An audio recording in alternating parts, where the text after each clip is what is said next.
નમસ્કાર, હું માહિના સરસ્વતી સર્જરી ન્યૂઝમાં આપનું હાર્દિક સ્વાગત છે. શંકરેશ્વર ખાતે ગુજરાત રાજ્ય મહિલા આયોગ અને જિલ્લા વહીવટીતંત્રના સંયુક્ત ઉપક્રમે નારી સંમેલન યોજાયું. મહિલાઓને અધિકારો અને સરકારની યોજનાઓ અંગે માર્ગદર્શન અપાયું.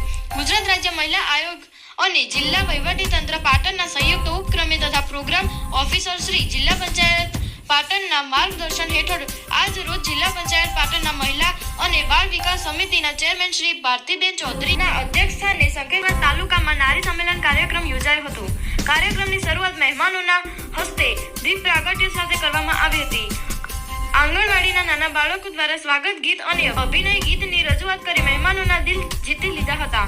સીડીપીઓ શ્રી શંકરેશ્વર દ્વારા મહેમાનોનું શાબ્દિક સ્વાગત કરવામાં આવ્યું હતું. આ પ્રસંગે બાળ સુરક્ષા અધિકારી શ્રીએ મહિલાઓ અને બાળકોના અધિકારો અંગે માર્ગદર્શન આપ્યું હતું. કાર્યક્રમના અધ્યક્ષ શ્રી ભારતીબેન ચૌધરીએ નારી સંમેલનના હેતુ અંગે માર્ગદર્શન આપતા મહિલાઓને સશક્તિકરણ તરફ આગળ વધવા પ્રેરિત કર્યા હતા. તેમજ પ્રદેશ કારોબારી પુષ્પાબેન ઠાકોરે શ્રેષ્ઠ નારીની મૂળભૂત ફરજો અને ભારતીય સંસ્કૃતિના મૂલ્યો અંગે માર્ગદર્શન આપ્યું હતું. તાલુકા પંચાયત પ્રમુખ શ્રી શંકરેશ્વરે મહિલાઓને આત્મનિર્ભર બની જાગૃત બનવા અપીલ કરી હતી. આ ઉપરાંત નારી અદાલત કોઓર્ડિનેટર તથા મહિલા બાળક કલ્યાણ કોઓર્ડિનેટર દ્વારા મહિલાઓના અધિકારો તેમજ સરકારશ્રીની મહિલાઓ અને બાળકોને લગતી વિવિધ યોજનાઓ અંગે વિસ્તૃત માહિતી આપવામાં આવી હતી. કાર્યક્રમ દરમિયાન વિવિધ પ્રવૃત્તિઓમાં ભાગ લેનાર ભૂલકાઓનો ઇનામો પણ વિતરણ કરવામાં આવ્યા હતા.